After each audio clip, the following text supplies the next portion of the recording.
साथियों, इस बार समिट की थीम है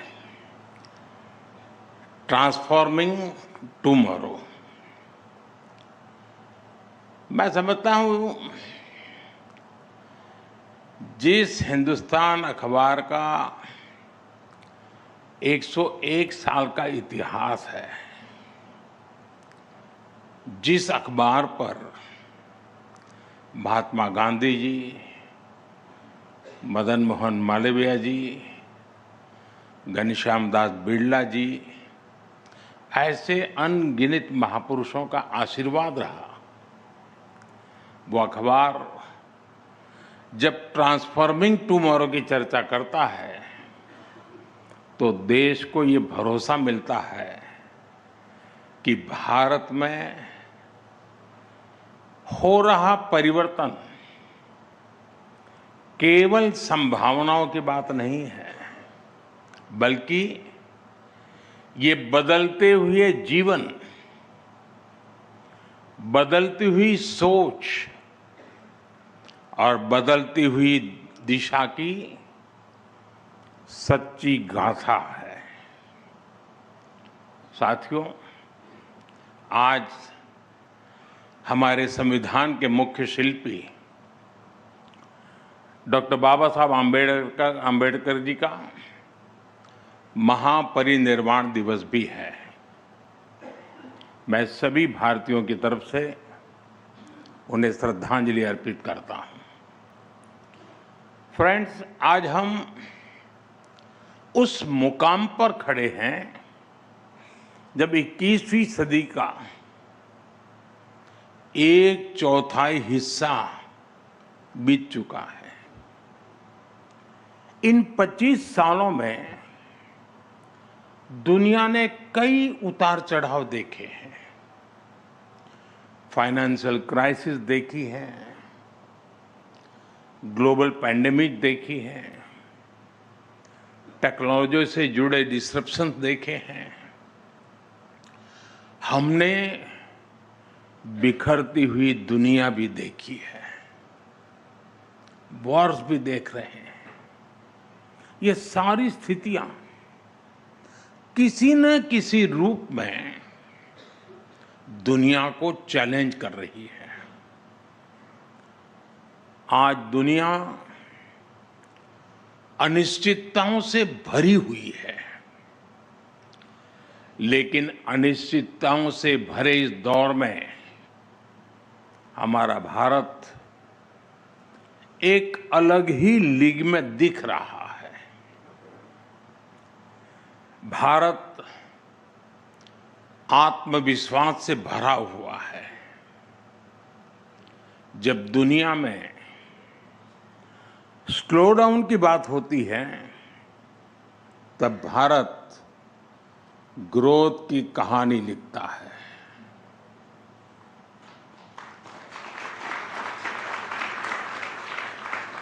जब दुनिया में ट्रस्ट की क्राइसिस दिखता है, तब भारत ट्रस्ट का पिलर बन रहा है। जब दुनिया फ्रेगमेंटेशन की तरफ जा रही है, तब भारत ब्रिज बिल्डर बन रहा है। साथियों, अभी कुछ दिन पहले भारत में Q2 के जीडीपी फिगर्स आए हैं। 8% से ज्यादा की ग्रोथ रेट हमारी प्रगति की नई गति का प्रतिबिंब है। साथियों, ये सिर्फ नंबर नहीं है, ये स्ट्रॉन्ग मैक्रो इकोनॉमिक सिग्नल है। ये संदेश है कि भारत आज ग्लोबल इकोनॉमी का ग्रोथ ड्राइवर बन रहा है। और हमारे ये आंकड़े तब है जब ग्लोबल ग्रोथ 3% के आसपास है। G7 की इकोनॉमीज औसतन 1.5% के आसपास है, 1.5%। इन परिस्थितियों में भारत हाई ग्रोथ और लो इन्फ्लेशन का मॉडल बना हुआ है। एक समय था जब हमारे देश में खास करके इकोनॉमिस्ट हाई इन्फ्लेशन को लेकर चिंता जताते थे। आज वही इन्फ्लेशन लो होने की बात करते हैं। साथियों, भारत की ये उपलब्धियां सामान्य बात नहीं है। ये सिर्फ आंकड़ों की बात नहीं है, ये एक फंडामेंटल चेंज है जो बीते दशक में भारत लेकर आया है। ये फंडामेंटल चेंज रिजिलियंस का है। ये चेंज समस्याओं की समाधान की प्रवृत्ति का है।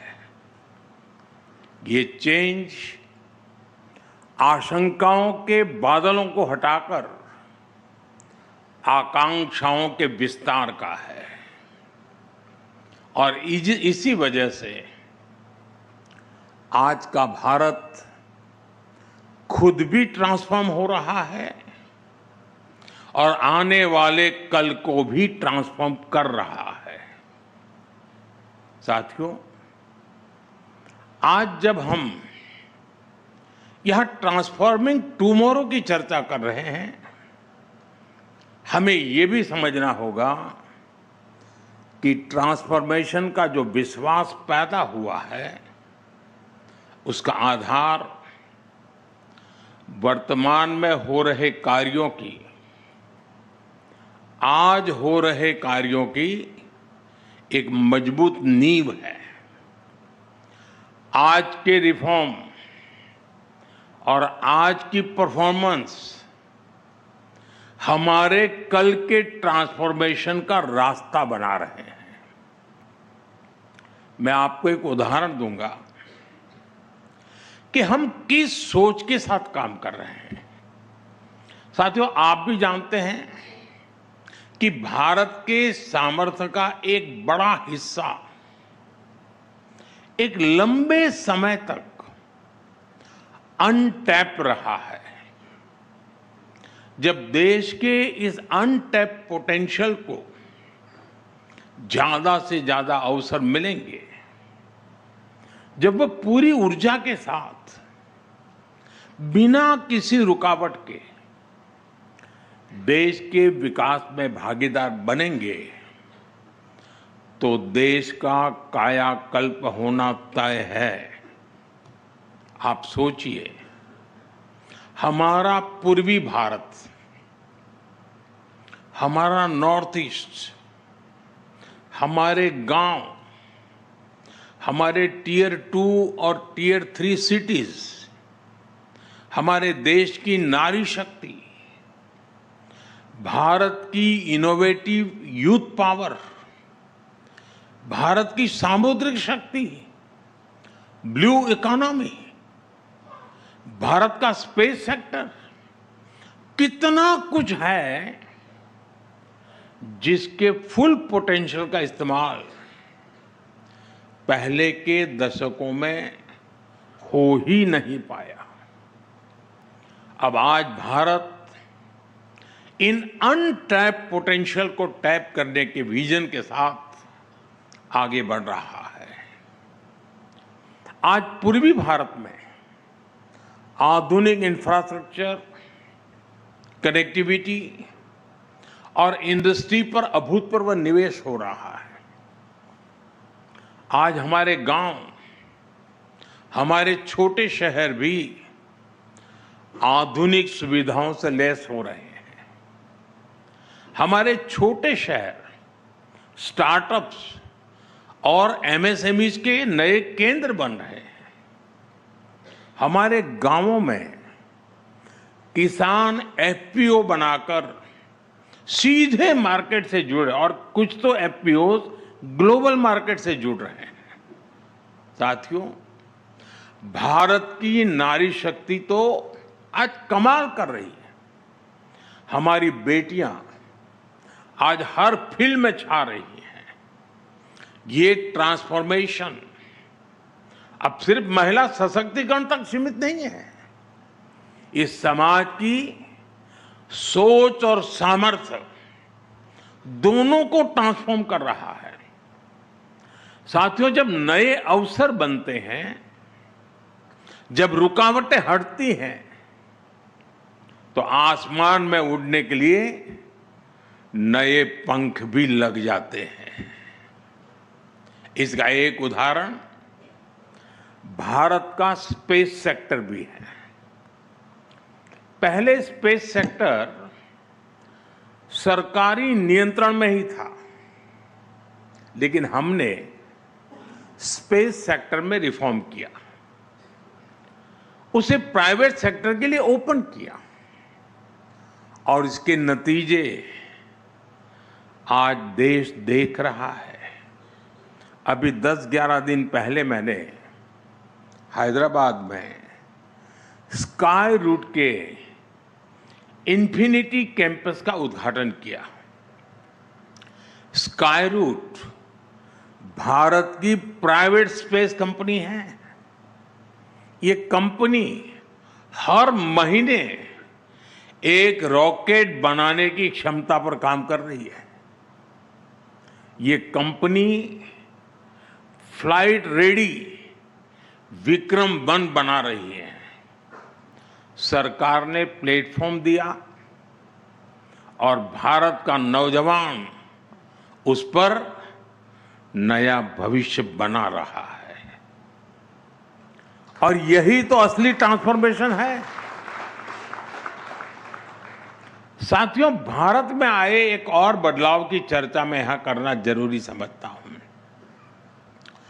एक समय था जब भारत में रिफॉर्म्स रिएक्शनरी होते थे,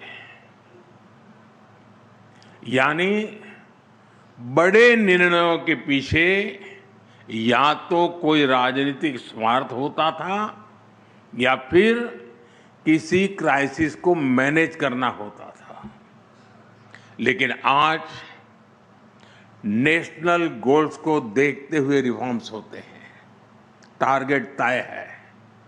आप देखिए, देश के हर सेक्टर में कुछ न कुछ बेहतर हो रहा है। हमारी गति कांस्टेंट है, हमारी डायरेक्शन कंसिस्टेंट है और हमारा इंटेंट नेशन फर्स्ट का है।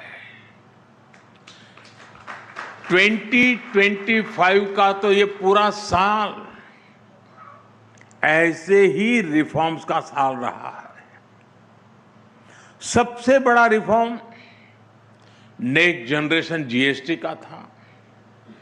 और इन रिफॉर्म्स का असर क्या हुआ, वो सारे देश ने देखा है। इसी साल डायरेक्ट टैक्स सिस्टम में भी बहुत बड़ा रिफॉर्म हुआ है। 12 लाख रुपए तक की इनकम पर जीरो टैक्स एक ऐसा कदम रहा जिसके बारे में एक दशक पहले तक सोचना भी असंभव था। साथियों, रिफॉर्म के इसी सिलसिले को आगे बढ़ाते हुए अभी 3-4 दिन पहले ही स्मॉल कंपनी की डेफिनेशन में बदलाव किया गया है। इससे हजारों कंपनियां अब आसान नियमों, तेज प्रक्रियाओं और बेहतर सुविधाओं के दायरे में आ गई है। हमने करीब 200 प्रोडक्ट कैटेगरीज को मैंडेटरी क्वालिटी कंट्रोल ऑर्डर से बाहर भी कर दिया गया है। साथियों, आज के भारत की यह यात्रा सिर्फ विकास की नहीं है, ये सोच में बदलाव की भी यात्रा है। ये मनोवैज्ञानिक पुनर्जागरण साइकोलॉजिकल रेनेसां की भी यात्रा है। आप भी जानते हैं, कोई भी देश बिना आत्मविश्वास के आगे नहीं बढ़ सकता। दुर्भाग्य से लंबी गुलामी ने भारत के इसी आत्मविश्वास को हिला दिया था और इसकी वजह थी गुलामी की मानसिकता। गुलामी की ये मानसिकता विकसित भारत के लक्ष्य की प्राप्ति में एक बहुत बड़ी रुकावट है और इसलिए आज का भारत गुलामी की मानसिकता से मुक्ति पाने के लिए काम कर रहा है। साथियों, अंग्रेजों को अच्छी तरह से पता था कि भारत पर लंबे समय तक राज करना है तो उन्हें भारतीयों से उनके आत्मविश्वास को छीनना होगा। भारतीयों में हीन भावना का संचार करना होगा और उस दौर में अंग्रेजों ने यही किया भी। इसलिए भारतीय पारिवारिक संरचना को दकियानुसी बताया गया, भारतीय पोशाक को अनप्रोफेशनल करार दिया गया, भारतीय त्योहार संस्कृति को इरेशनल कहा गया, योग आयुर्वेद को अनसाइंटिफिक बता दिया गया, भारतीय आविष्कारों का उपहास उड़ाया गया और ये बातें कई कई दशकों तक लगातार दोहराई गई। पीढ़ी दर पीढ़ी ये चलता गया, वही पढ़ा वही पढ़ाया गया और ऐसे ही भारतीयों का आत्मविश्वास चकनाचूर हो गया। साथियों, गुलामी की इस मानसिकता का कितना व्यापक असर हुआ है, मैं उसका कुछ उदाहरण आपको देना चाहता हूं। आज भारत दुनिया की सबसे तेजी से ग्रो करने वाली मेजर इकोनॉमी है। कोई भारत को ग्लोबल ग्रोथ इंजन बताता है,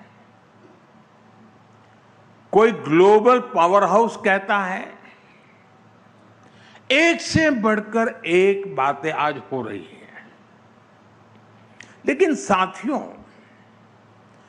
आज भारत की जो तेज ग्रोथ हो रही है, क्या कहीं पर आपने पढ़ा, क्या कहीं पर आपने सुना इसको कोई हिंदू रेट ऑफ ग्रोथ कहता है क्या? दुनिया की तेज इकोनॉमी, तेज ग्रोथ कोई कहता है क्या? हिंदू रेट ऑफ ग्रोथ कब कहा गया? जब भारत 2-3% की ग्रोथ के लिए तरस गया था। आपको क्या लगता है, किसी देश की इकोनॉमिक ग्रोथ को उसमें रहने वाले लोगों की आस्था से जोड़ना, उनकी पहचान से जोड़ना, क्या ये अनायास ही हुआ होगा क्या? जी नहीं, ये गुलामी की मानसिकता का प्रतिबिंब था। एक पूरे समाज, एक पूरी परंपरा को अनप्रोडक्टिविटी का, गरीबी का पर्याय बना दिया गया। यानी ये सिद्ध करने का प्रयास किया गया कि भारत की धीमी विकास दर का कारण हमारी हिंदू सभ्यता और हिंदू संस्कृति है। और हद देखिए, आज जो तथाकथित बुद्धिजीवी हर चीज में हर बात में सांप्रदायिकता खोजते रहते हैं, उनको हिंदू रेट ऑफ ग्रोथ में सांप्रदायिकता नजर नहीं आई। ये टर्म उनके दौर में किताबों का, रिसर्च पेपर्स का हिस्सा बना दिया गया। साथियों, गुलामी की मानसिकता ने भारत में मैन्युफैक्चरिंग इकोसिस्टम को कैसे तबाह कर दिया और हम इसको कैसे रिवाइव कर रहे हैं, मैं इसके भी कुछ उदाहरण दूंगा। भारत गुलामी के कालखंड में भी अस्त्र शस्त्र का एक बड़ा निर्माता था। हमारे यहां ऑर्डिनेंस फैक्ट्रीज का एक सशक्त नेटवर्क था। भारत से हथियार निर्यात होते थे। विश्व युद्धों में भी भारत में बने हथियारों का बोलबाला था। लेकिन आजादी के बाद हमारा डिफेंस मैन्युफैक्चरिंग इकोसिस्टम तबाह कर दिया गया। गुलामी की मानसिकता ऐसी हावी हुई कि सरकार में बैठे लोग भारत में बने हथियारों को कमजोर आंकने लगे और इस मानसिकता ने भारत को दुनिया के सबसे बड़े डिफेंस इंपोर्टर्स के रूप में से एक बना दिया। साथियों, गुलामी की मानसिकता ने शिप बिल्डिंग इंडस्ट्री के साथ भी यही किया। भारत सदियों तक शिप बिल्डिंग का एक बड़ा सेंटर था। यहां तक कि 5-6 दशक पहले तक, यानी 50-60 पहले, भारत का 40% ट्रेड भारतीय जहाजों पर होता था। लेकिन गुलामी की मानसिकता ने विदेशी जहाजों को प्राथमिकता देनी शुरू की। नतीजा सबके सामने है। जो देश कभी समुद्री ताकत था, वो अपने 95% व्यापार के लिए विदेशी जहाजों पर निर्भर हो गया है। और इस वजह से आज भारत हर साल करीब $75 बिलियन, यानी लगभग 6 लाख करोड़ रुपए विदेशी शिपिंग कंपनियों को दे रहा है।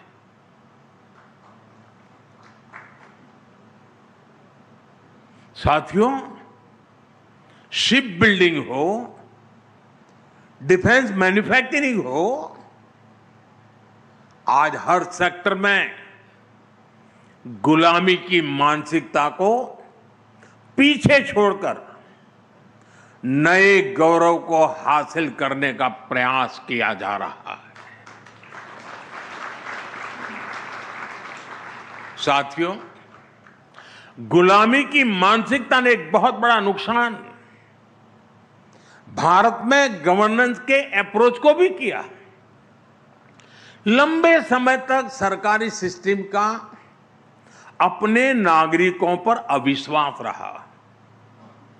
आपको याद होगा, पहले अपने ही डॉक्यूमेंट्स को किसी सरकारी अधिकारी से अटैच कराना पड़ता था।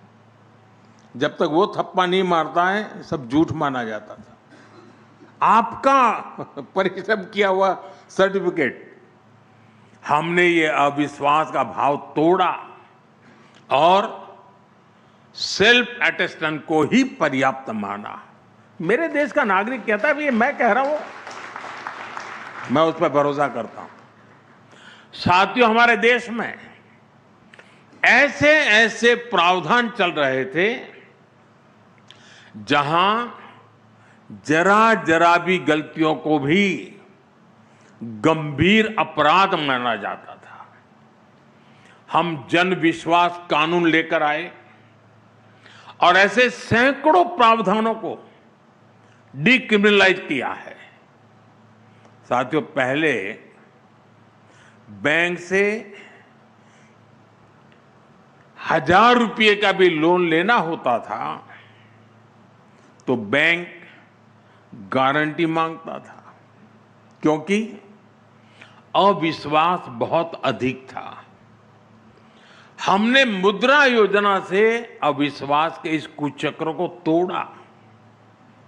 इसके तहत अभी तक 37 लाख करोड़, 37 लाख करोड़ रुपए की गारंटी फ्री लोन हम दे चुके हैं देशवासियों को।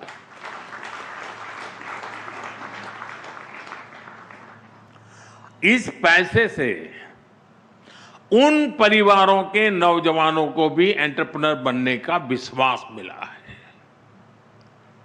आज रेहड़ी पटरी वालों को भी, ठेले वाले को भी बिना गारंटी बैंक से पैसा दिया जा रहा है।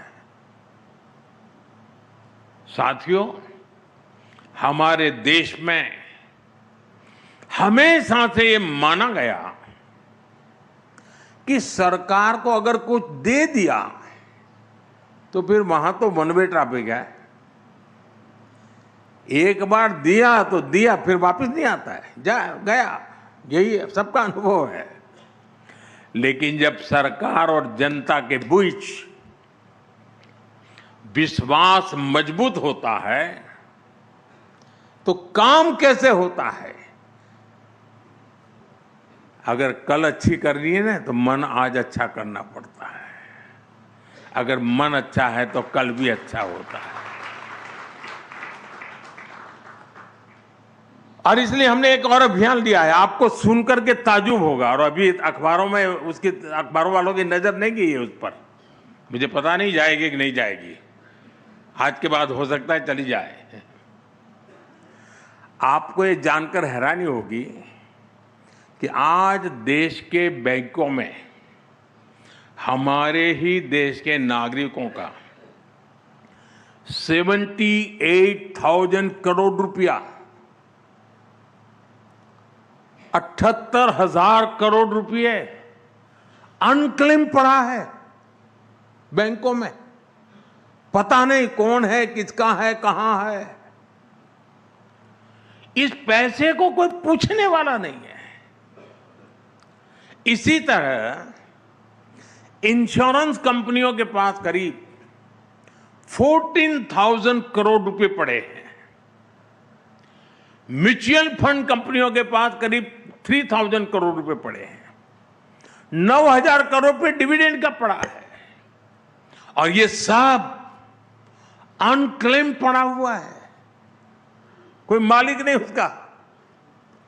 ये पैसा गरीब और मध्यम वर्गीय परिवारों का है। और इसलिए जिसके हैं वो तो भूल चुका है।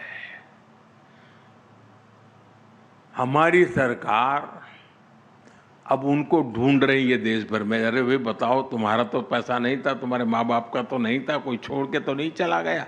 हम जा रहे हैं। हमारी सरकार उसके हकदार तक पहुंचने में जुटी हुई है। और इसके लिए सरकार ने स्पेशल कैंप लगाना शुरू किया है। लोगों को समझा रहा है कि भाई देखिए, कोई है, कोई अता पता आपके पैसे कहीं है क्या, गए हैं क्या। अब तक करीब 500 डिस्ट्रिक्ट्स में हम ऐसे कैंप लगाकर हजारों करोड़ रुपए असली हकदारों को हम दे चुके हैं जी। पैसे पड़े थे, कोई पूछने वाला नहीं था। लेकिन मोदी है, ढूंढ रहा है, अरे यार तेरा है, ले जा। साथियों, ये सिर्फ एसेट की वापसी का मामला नहीं है, ये विश्वास का मामला है।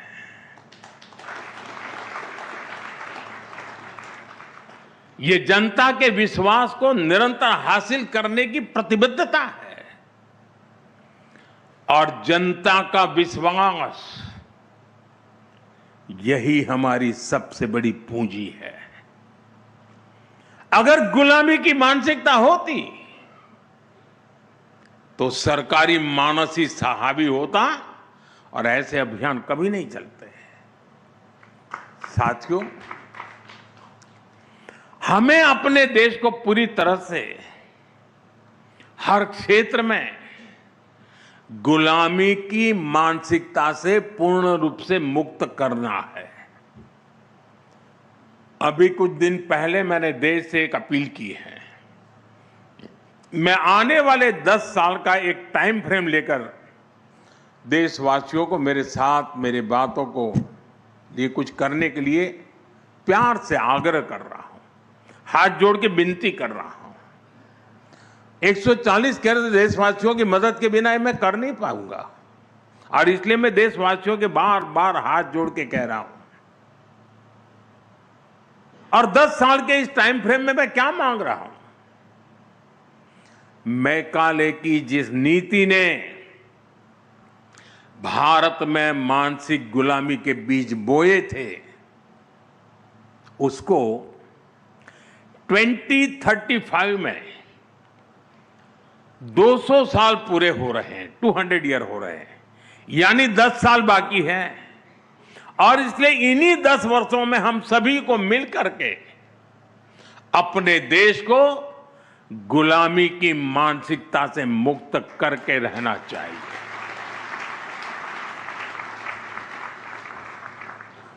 साथियों, मैं अक्सर कहता हूं, हम लीक पकड़कर चलने वाले लोग नहीं हैं।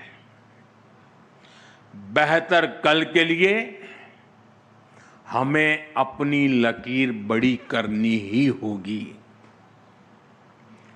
हमें देश की भविष्य की आवश्यकताओं को समझते हुए वर्तमान में उसके हल तलाशने होंगे। आजकल आप देखते हैं कि मैं मेक इन इंडिया और आत्मनिर्भर भारत अभियान पर लगातार चर्चा करता हूं। शोभना जी ने भी अपने भाषण में उसका उल्लेख किया।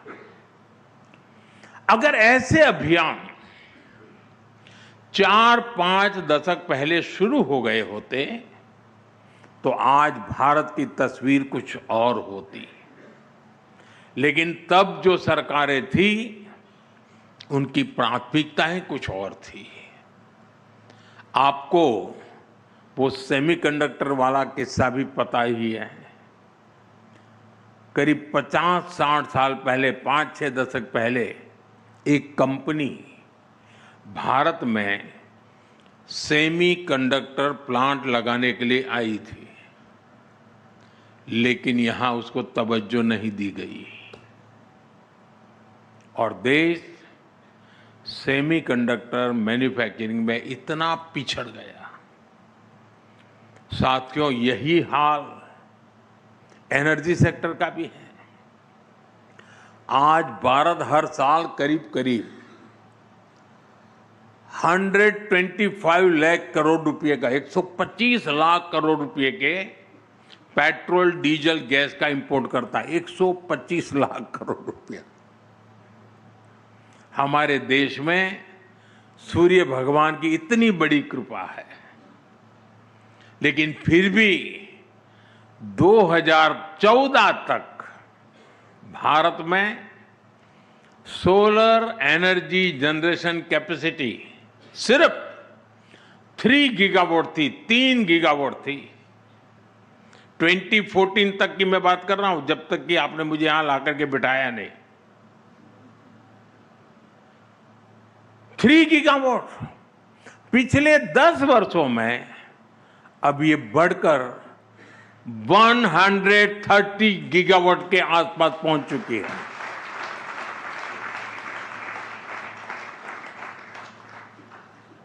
और इसमें भी भारत ने 22 गीगावाट कैपेसिटी सिर्फ और सिर्फ रूफटॉप सोलर से ही जोड़ी है। 22 गीगावाट एनर्जी रूफटॉप सोलर से। साथियों, पीएम सूर्य घर मुफ्त बिजली योजना ने एनर्जी सिक्योरिटी के इस अभियान में देश के लोगों को सीधी भागीदारी करने का मौका दे दिया है।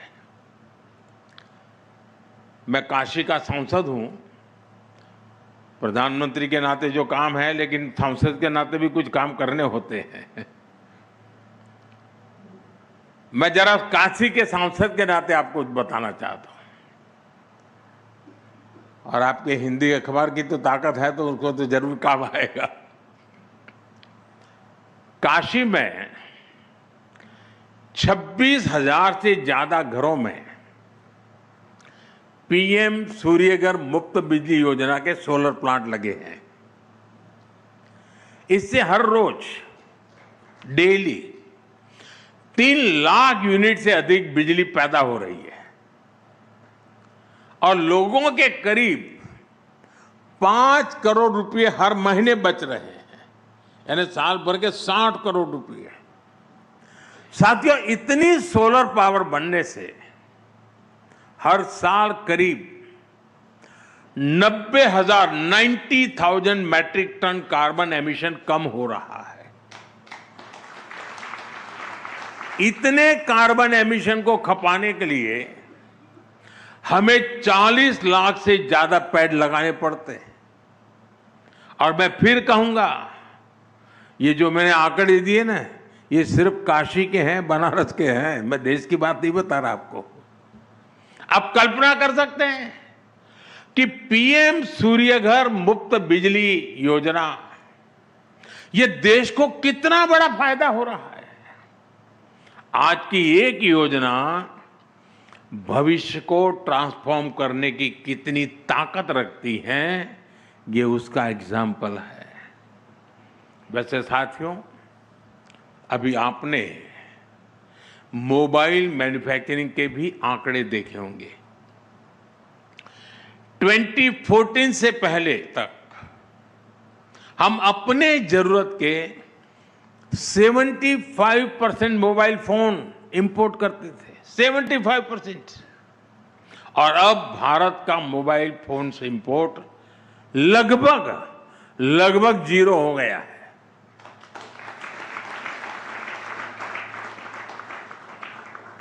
अब हम बहुत बड़े मोबाइल फोन एक्सपोर्टर बन रहे हैं। 2014 के बाद हमने एक रिफॉर्म किया, देश ने परफॉर्म किया और उसके ट्रांसफॉर्मेटिव नतीजे आज दुनिया देख रही है। साथियों, ट्रांसफॉर्मिंग टुमारो की ये यात्रा ऐसी ही अनेक योजनाओं, अनेक नीतियों, अनेक निर्णयों, जन आकांक्षाओं और जन भागीदारी की यात्रा है। ये निरंतरता की यात्रा है। ये सिर्फ एक समिट की चर्चा तक सीमित नहीं है। भारत के लिए तो ये राष्ट्रीय संकल्प है। इस संकल्प में सबका साथ जरूरी है, सबका प्रयास जरूरी है। सामूहिक प्रयास हमें परिवर्तन की ऊंचाई को छूने के लिए अवसर देंगे ही देंगे। साथियों, एक बार फिर मैं शोभना जी का, हिंदुस्तान टाइम्स का बहुत आभारी हूं कि आपने मुझे अवसर दिया आपके बीच आने का, और जो बातें कभी कभी बताई उसको आपने किया। और मैं तो मानता हूँ शायद देश के फोटोग्राफरों के लिए एक नई ताकत बनेगा ये। इसी प्रकार से अनेक नए कार्यक्रम भी आप आगे के लिए सोच सकते हैं। मेरी मदद लगे तो जरूर मुझे बताना। आइडिया देने का मैं कोई रॉयल्टी नहीं लेता हूँ।